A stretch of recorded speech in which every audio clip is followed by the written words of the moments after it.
أشهد أن محمدا رسول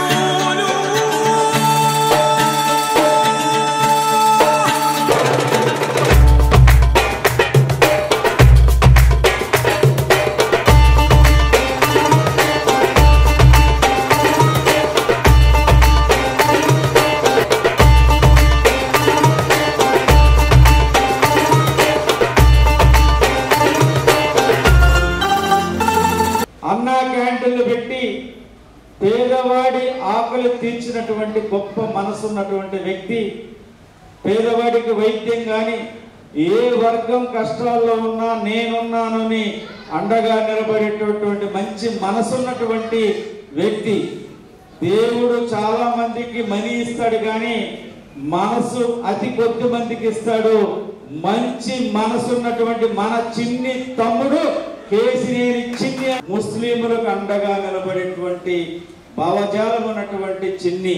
మన కళల రాజధాని ఆగింది అంటే దాంట్లో 70% ఒకే ఒక వ్యక్తి వల్ల ఆగింది. అది షరీఫ్ గారి వల్లే. ఎన్ని ప్రలోభాలకు లొంగబట్టినా ఎటువంటి ప్రలోభాలకి లొంగకుండా సుశక్తమైన తెలుగుదేశం నాయకుడు కాబట్టి ఆయన ఏ ప్రలోభాలకి లొంగకుండా ఇవాళ అమరావతి ఆగింది. అంటే మన బిడ్డల భవిష్యత్తుని ఆయన కాపాడారు. ఈ బోండా ఉమ్మ గారి గురించి చెప్పాల్సిన అవసరం లేదు. అసలు 2014 నుంచి 19 వరకు ఒక ఎమ్మెల్యే ఏ విధంగా ఉండాలో చేసి చూపించిన వ్యక్తి బోండా ఉమ్మ గారు. 2019 నుంచి 23 వరకు ఇక్కడ ఒక ఎమ్మెల్యే గెలిచాడు, కానీ ఒక్క రోజు కూడా నియోజకవర్గంలోకి వెళ్ళలేడు. ఒక్కటి ఆలోచిస్తుంది, మనం ఎన్డీఏలో ఉన్నా లేకపోయినా 2019లో ఎన్డీఏలో వచ్చి బయటకు వచ్చాం. కానీ ఈ జగన్ ప్రభుత్వం మనం ఏం చేసినా ధైర్యంగా చేస్తాం, ధైర్యంగా చెప్పుకుంటాం. ఎందుకు చేసామో చెప్పుకునే పరిస్థితి మన దగ్గర ఉంది. దొంగచాటు వ్యవహారాలు చేసే వ్యక్తులు కాదు.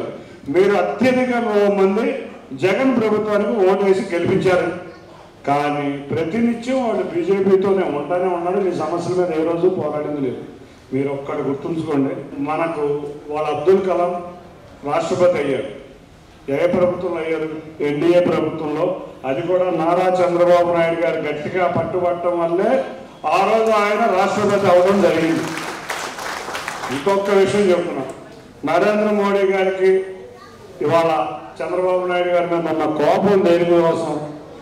గోత్రా అల్లర్ల మీద చంద్రబాబు నాయుడు గారు ఆ రోజు గట్టిగా మోడీని వ్యతిరేకించారు కాబట్టి ఆయనకి ఇవాళ వరకు ఉన్న కోపం. అప్పుడు కూడా ఉంది ఎన్డీఏ ప్రభుత్వమే, అయినా కూడా గట్టిగా వ్యతిరేకించారు. ఇవాళ అటువంటి సమస్యలు ఏదున్నా ఏ ప్రభుత్వంలో ఉన్నా ఇవాళ ముస్లిం సామాజిక వర్గం యొక్క సమస్యల మీద పోరాడే వ్యక్తి నారా చంద్రబాబు నాయుడు గారు, తెలుగుదేశం ప్రభుత్వమే.